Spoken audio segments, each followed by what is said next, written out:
आइए हम सभी लोग आज के वचन में चलेंगे और आज का वचन हम देखेंगे लूका की पत्री, उसका 8वां अध्याय और उसकी चौथी आयत से हम देखेंगे। 8वां अध्याय उसकी 4 से 8वीं तक हम पढ़ेंगे। सबसे पहले तो उसने दृष्टांत में कहा, एक बोने वाला बीज बोने निकला। बोते हुए कुछ मार्ग के किनारे गिरा और कुछ रौंदा गया और आकाश के पक्षियों ने उसे चुग लिया। कुछ चट्टान पर गिरा और उपजा, परंतु तरी न मिलने से सूख गया। कुछ झाड़ियों के बीच में गिरा और झाड़ियों ने साथ साथ बढ़कर उसे दबा दिया। कुछ अच्छी भूमि पर गिरा और उगकर 100 गुना फल लाया। यह कहकर ऊंचे शब्द से कहा, जिसके सुनने के लिए कान हो वह सुन ले। हालेलुया।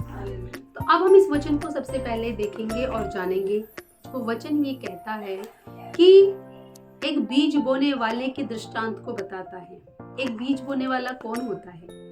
वो होता है जैसे किसान। किसान क्या करता है? जब खेत में बीज बोने के लिए जाता है तो जब वो बीज बोता है तो वचन बताता है कुछ सड़क के किनारे गिर जाते हैं, कुछ बोए जाते हैं, लेकिन पक्षी आता है और उसको चुग ले जाता है और वो बीज, वो पक्षी उगने से पहले ही, जमने से पहले ही, जड़ पकड़ने से पहले ही वो पक्षी उसको ले जाता है। और आगे लिखा है कि कुछ बीज पथरीली भूमि पर गिरते हैं। वो पथरीली भूमि जो मिट्टी तो होती है उसके ऊपर, लेकिन मिट्टी की जो परत होती है वो बहुत ही थोड़ी सी होती है और जब उसके ऊपर बीज गिरता है वो उगता है और उग तो जाता है, थोड़ा सा बढ़ता है, लेकिन उसको जड़ ना पकड़ने के कारण, उसे जमीन के अंदर ना जाने के कारण वो क्या होता है, जैसे ही धूप,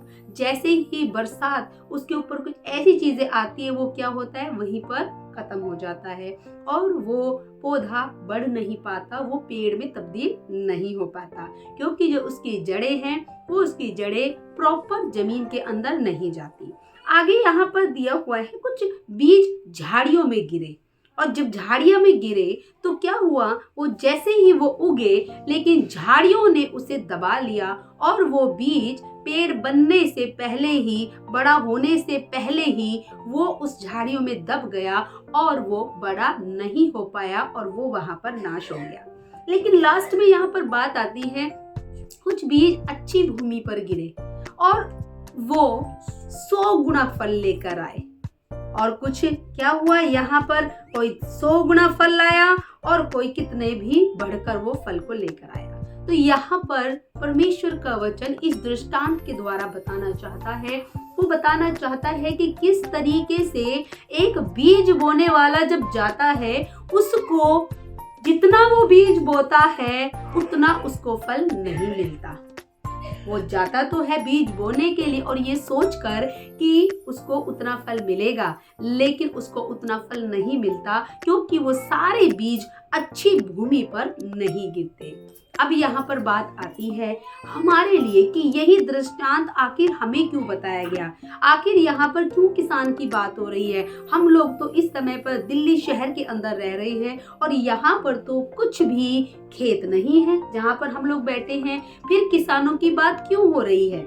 लेकिन यहाँ पर प्रभु यीशु ने इस दृष्टांत को हम मनुष्यों के लिए दिया और ये समझाने के लिए कि जिस तरीके से बीज बोने वाला जाता है और बीज जब जाता है तो जो सड़क के किनारे गिरा, कोई पथरीली भूमि पर गिरा, कोई झाड़ियों में गिरा, किसी को पक्षी चुग गए, लेकिन वो सारे बढ़ नहीं पाए, फल नहीं लेकर आए पाए। लेकिन उनमें से एक ऐसी भूमि थी जो अच्छी भूमि कहलाती थी, जिसके ऊपर वो बीज गए और वो 100 गुना फल लेकर आए।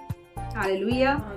तो परमेश्वर का वचन बताता है हमारे लिए, आज प्रभु यीशु के पास बहुत सारे लोग आते हैं और प्रभु यीशु मसीह जैसे कि वचन में लिखा है वो हर एक मनुष्य को बुलाता है। वो चाहता है कि हम उस स्वर्ग में रहने वाले सच्चे परमेश्वर को, सृष्टिकर्ता परमेश्वर को जाने, उसको देखें, उसको पहचाने और जो हमारा माइंड है वो संसारिकता में खोकर नहीं, वरन उस सच्चे परमेश्वर को देखे जो रियल में हमारे दुखों को दूर करने आया है। और वो चाहता है कि जिन खोज को हम कर रहे हैं वो तो हमें मिलेगी ही मिलेगी, वरन उससे बढ़कर वो परमेश्वर हमें देने के लिए उसने रखा हुआ है।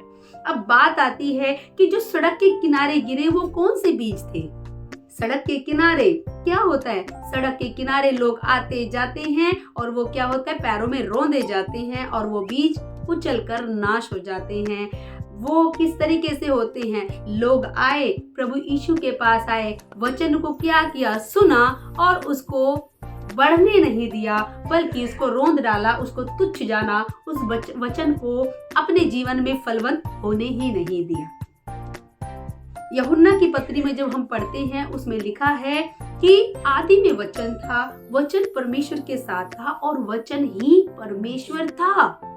तो ध्यान देने वाली बात है, वचन ही परमेश्वर था।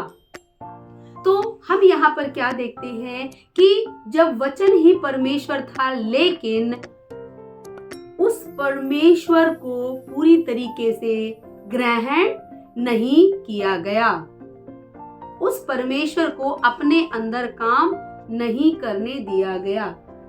हालेलुया। वचन गया और वो जैसे पैरों के नीचे रोंदा जाता है सड़क पर, वैसे ही वो रोंदा गया। अब हम बढ़ते हैं आगे और आगे के वचन को हम पढ़ते हैं और वो वचन है किस चीज का। आगे वचन आता है, हम देखते हैं कि कुछ बीज ऐसे थे कि जो गिरे तो भूमि पर, लेकिन पक्षी आए और चुगकर चले गए। पक्षी आए और वो चुगकर चले गए।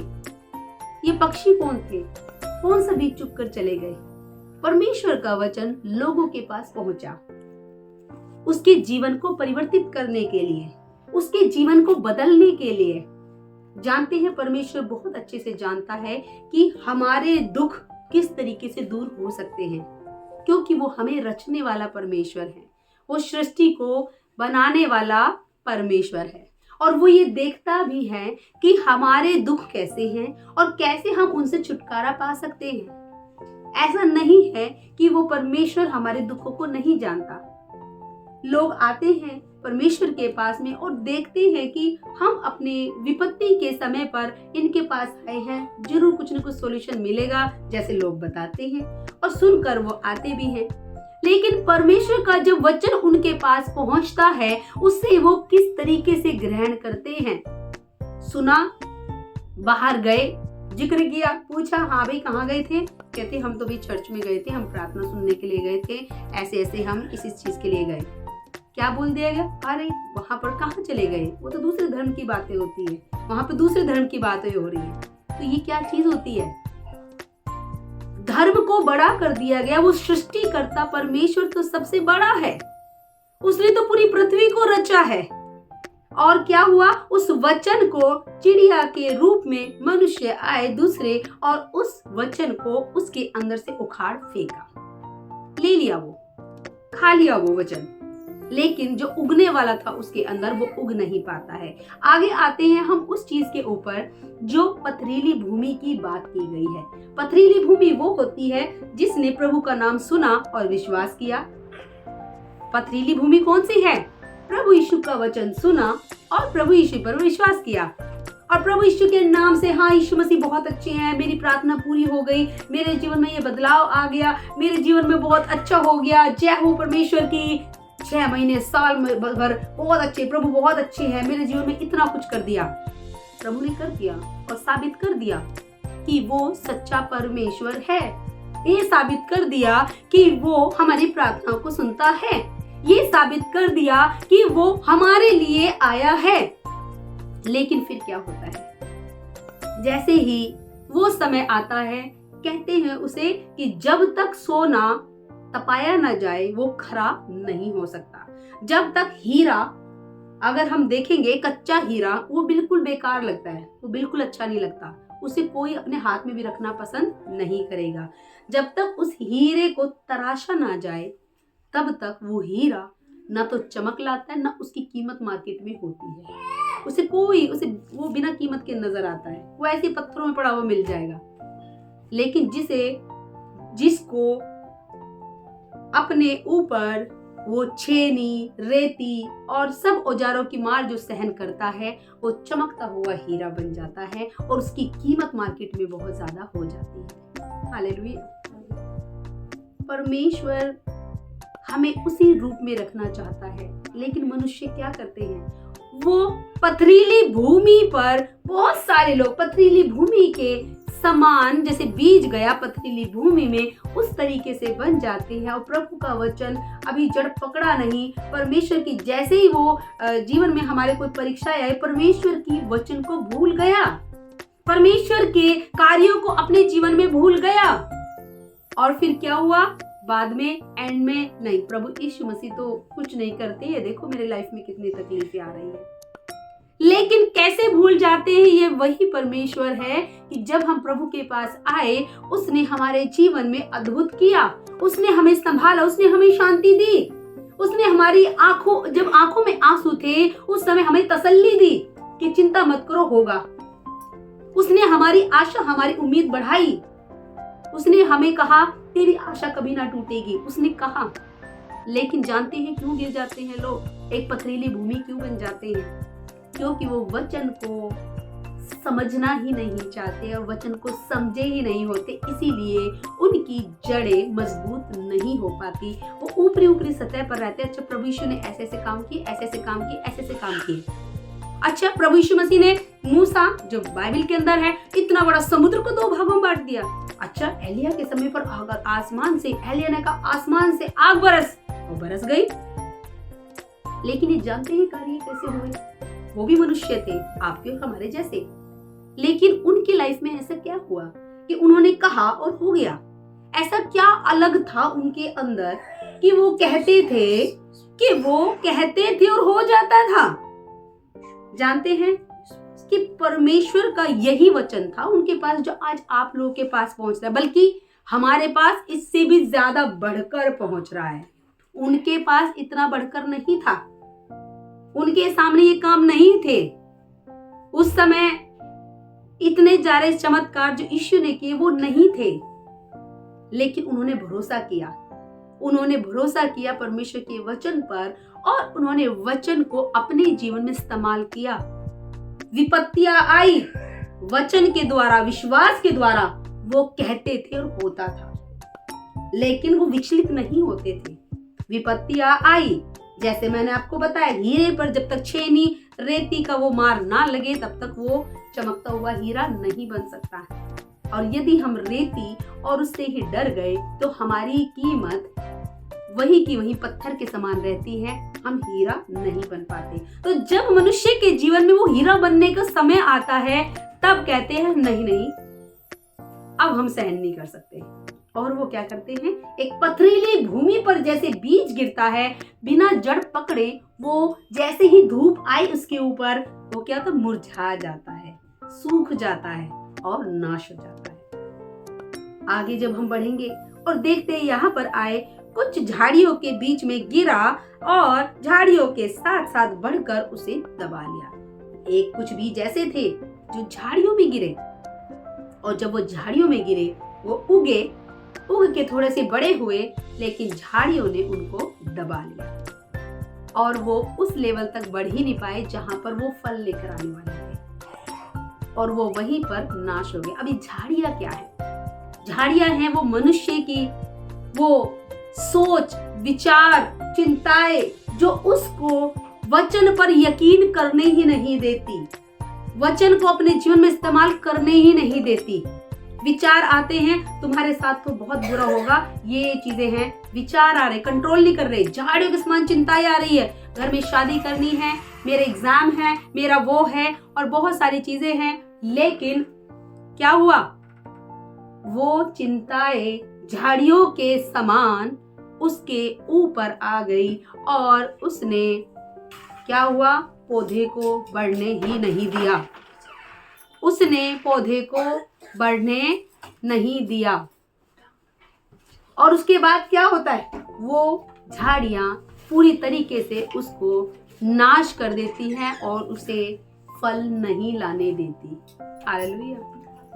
परमेश्वर चाहता है कि उन झाड़ियों से हम क्या करें, हमें प्रभु हटाना चाहता है, जो चिंताओं के रूप में हमें घेर ले जाती है। कई बार आप लोगों लगातार आप लोग वचन सुनते हैं और आप लोगों ने बहुत बार बाइबल में कई जो है, जिससे मैंने बताया, लिखा है कि मत डर। वो बार बार कहता है तो चिंता मत कर, बार बार कहता है, वो बार बार कहता है मैं तेरे साथ हूं, तुझे गिरने नहीं दूंगा।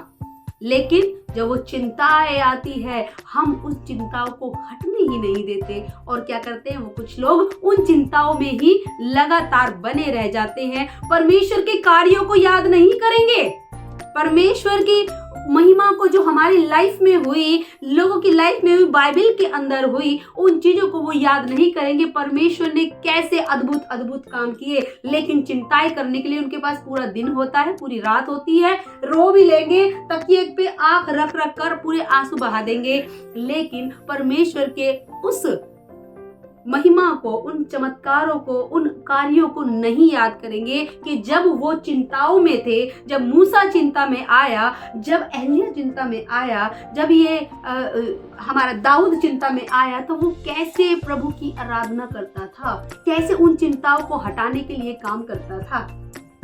यदि ऐसा सीख जाते हैं तो वो चिंताएं जो झाड़ियों के समान दबाती हैं, वो कभी भी दबाने नहीं पाएगी। लेकिन जो लोग उनसे परमेश्वर के कार्य को याद नहीं करते, वो उन झाड़ियों की तरीके से उन चिंताओं में दब जाते हैं और वो प्रभु से दूर हो जाते हैं। अब हम आगे बढ़ते हैं। आगे आता, कुछ अच्छी भूमि पर गिरा और उगकर 100 गुना फल लेकर आया। अब आता है लास्ट में, कुछ अच्छी भूमि पर आया। अच्छी भूमि पर क्या गिरा? वचन। वो बीज के रूप में वचन गया और उसने प्रभु पर यकीन भी किया, उसने वचन को समझा भी, उसने परमेश्वर को भी जान लिया कि यही है वो सच्चा परमेश्वर जिसने सृष्टि को बनाया है, यही है वो उद्धारकर्ता जो हम मनुष्य जाति के लिए स्वर्ग छोड़कर धरती पर आया और उसने हमें बचाने के लिए, हमें पापों से छुड़ाने के लिए उसने अपनी जान की कुर्बानी दे दी, जिससे कि हम लोग बचाए जा सके। हम कितने भी, बाइबल कहती है, कितने भी हम भले कामों से कभी भी उद्धार नहीं पा सकते। हम कितने भले काम कर लें, हम कभी भी उद्धार नहीं पा सकते।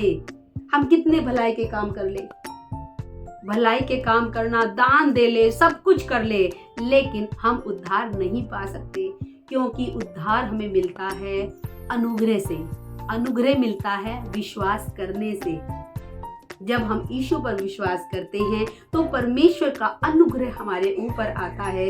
वो अनुग्रह कि जब हम पापी ही थे, जब हम बुराई में ही पड़े थे, प्रभु ने हमारी बुराई को इग्नोर कर दिया और हमसे प्यार किया।